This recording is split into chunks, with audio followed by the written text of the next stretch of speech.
আচ্ছা, এ এবং B cycle চেপে যথাক্রমে 4 মিটার পার সেকেন্ড ও 5 মিটার পার সেকেন্ড বেগে একই অভিমুখে গতিশীল।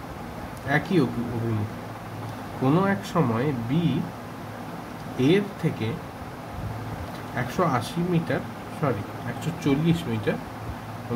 এগিয়ে ছিল। পরবর্তী আমি একদম সরি, বাংলা ইংলিশ মিশে গেছে। এ এবং বি সাইকেলের চেপে যথাক্রমে 8 মিটার পার সেকেন্ড এবং 5 মিটার পার সেকেন্ড বেগে একই অভিমুখে গতিশীল। কোনো এক সময় বি এর থেকে 180 মিটার এগিয়ে ছিল। পরবর্তী 70 সেকেন্ড তাদের মধ্যে দূরত্ব কত মিটার হবে? এর গতিবেগ হচ্ছে, এর হচ্ছে আমার 8 মিটার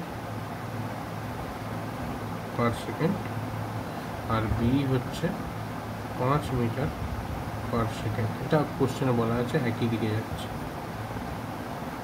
এর গতিবেগ বেশি, বি এর গতিবেগ কম, এবং কোনো এক সময় বি এর থেকে 180 মিটার এগিয়ে ছিল। পরবর্তী 70 সেকেন্ডে তাদের মধ্যে দূরত্ব কত? তার প্রতি সেকেন্ডে দূরত্ব কত? প্রতি সেকেন্ডের দূরত্ব হচ্ছে আমার এখানে 3 মিটার পার সেকেন্ড। তাহলে 70 সেকেন্ডে দূরত্ব কত হবে? ঐকিক নিয়মে 210 মিটার পার সেকেন্ড। তাহলে 70 সেকেন্ডে যে বলছে তাদের মধ্যে দূরত্ব, এটা অনেকেই বলবে এইটা না, এটা নয়। মাঝখানে দেখবে কোনো এক সময় বি এর থেকে 180 মিটার এগিয়ে গিয়েছিল, যদিও এর গতিবেগ বেশি। তো ব্যাপারটা কি হচ্ছে,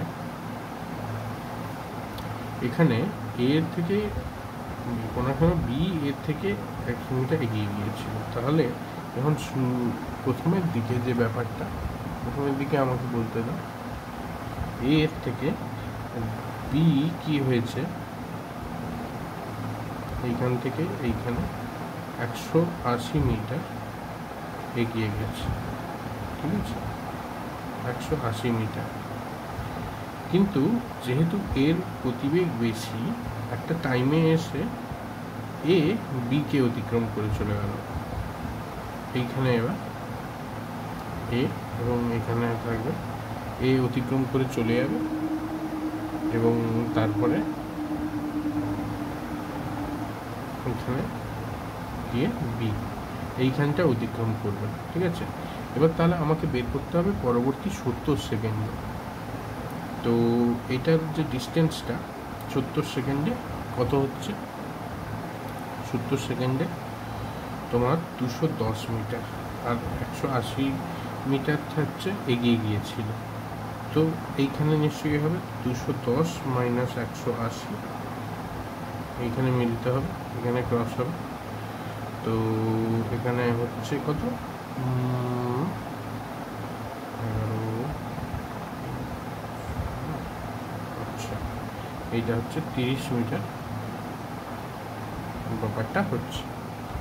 মানে পরবর্তী 70 সেকেন্ডে, এটার পরবর্তী 70 সেকেন্ডে যদি 210 মিটার অতিক্রম করে, এটা 210 মিটার, তাহলে এ আর 180 মিটার অলরেডি এগিয়ে গেছে। তো 180 মিটার এখানটা, তো তাহলে এ আর বি এর মধ্যে দূরত্ব কত, এত মিটার, 30 মিটার। এটাই হবে অ্যান্সার, 30 মিটার।